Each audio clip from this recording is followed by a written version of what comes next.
بسم اللہ الحمد للہ والصلاة والسلام علی رسول اللہ رب اشرح لی صدری ویسر لی امری واحلل عقدۃ من لسانی یفقہوا قولی۔ ناظرین السلام علیکم ورحمۃ اللہ وبرکاتہ۔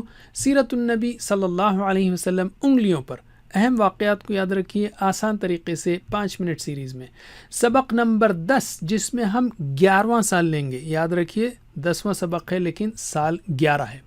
دائیں ہاتھ کو استعمال کریں گے ہم اس بار بھی، لیکن تھوڑا سا نیچے رکھتے ہوئے تاکہ پہلے سالوں سے یہ مکس نہ ہو۔ اس سبق کے 3 حصے ہیں: دعوت جاری، قبول اسلام، 6 مدینہ والے۔ تو پہلا حصہ لیتے ہیں ہم دعوت جاری۔ اس وقت مکے کا ماحول سازگار نہ تھا، لیکن رسول صلی اللہ علیہ وسلم نے طائف سے کسی اور جگہ جانے کے بجائے مکہ ہی لوٹنا پسند کیا، جہاں آپ نے دین کی دعوت اور صحابہ کی تربیت کا کام جاری رکھا۔ شدید مخالفت کے باوجود آپ دین کی دعوت کا کوئی موقع ہاتھ سے جانے نہ دیتے۔ دین کی تبلیغ کی خاطر آپ نے ہر وہ کام کیا جو آپ کے بس میں تھا۔ جس سے ملاقات ممکن ہوتی آپ اس سے ملتے، اور جہاں جانا ممکن ہوتا آپ وہاں دین کا پیغام لے کر پہنچ جاتے۔ اسباق و عمل: روزانہ کچھ منٹ ہی صحیح گھر والوں کے ساتھ قرآن، حدیث اور سیرت ترتیب کے ساتھ پڑھیں۔ دین کا بنیادی پیغام سیکھیں اور پہنچانے کی پوری کوشش کریں۔ دین کی خاطر کبھی کبھی اطراف کے علاقوں میں بھی جائیں۔ علم یعنی روکیے اور ایک دوسرے کو سکھائیے۔ دوسرا حصہ قبول اسلام، مشہور افراد کا۔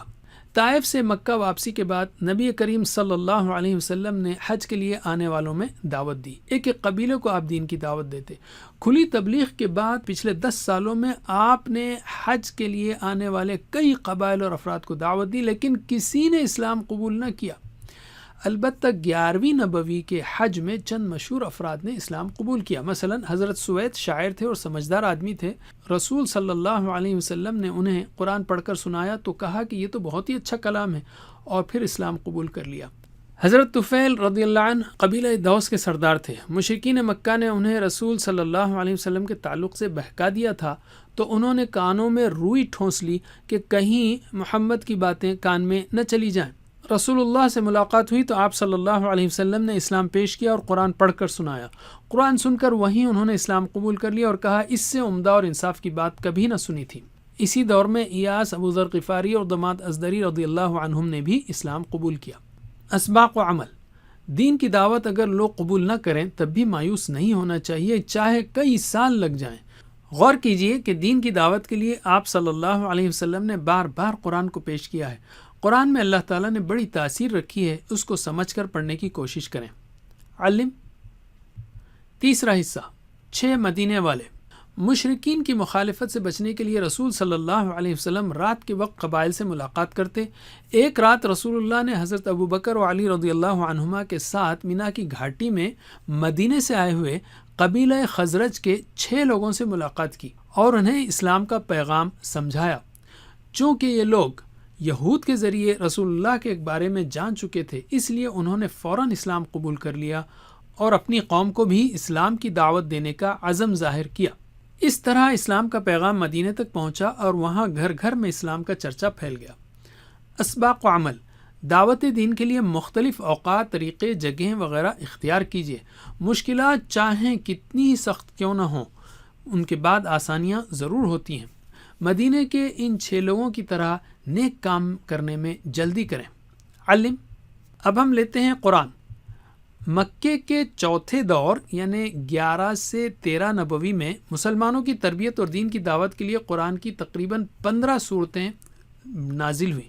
ان صورتوں کو سمجھ کر پڑھیے تاکہ کچھ اندازہ ہو کہ کس طرح اللہ نے ان سخت اوقات میں اہل ایمان کی تربیت فرمائی اور آج کے حالات میں ہم ان سے کس طرح فائدہ اٹھا سکتے ہیں۔ یہ ہیں وہ پارے جس میں یہ صورتیں آئی ہیں۔ اس میں کم از کم 7 سے 14 اور 25 کو یاد رکھیے سوائے 10 کے۔ 7 سے 14 اور 25 سوائے 10 کے۔ حدیث: سوچیے کہ کس طرح قرآن نے اور حضرت محمد صلی اللہ علیہ وسلم کی باتوں نے صحابہ کرام کی زندگیوں کو ایمان، صبر، استقامت اور قربانیوں سے بھر دیا کہ اتنی شدید مخالفت کے باوجود وہ اسلام پر جمے رہے۔ اس لیے روزانہ احادیث کو پڑھیے۔ مثلا آپ صلی اللہ علیہ وسلم نے فرمایا قیامت کے دن میزان یعنی ترازو میں خوش اخلاقی سے زیادہ بھاری کوئی چیز نہ ہوگی۔ تو اعادہ کرتے ہیں ہم۔ نبوت کے 11ویں سال کے ہم نے 3 اہم موضوعات سیکھے۔ دائیں ہاتھ کے انگوٹھے پر ان کی پریکٹس کیجیے۔ دعوت جاری، قبول اسلام مدینہ والے، دعوت اسلام 6۔ جزاکم اللہ خیر، کوئز کرنا مت بھولیے۔ والسلام علیکم ورحمۃ اللہ وبرکاتہ۔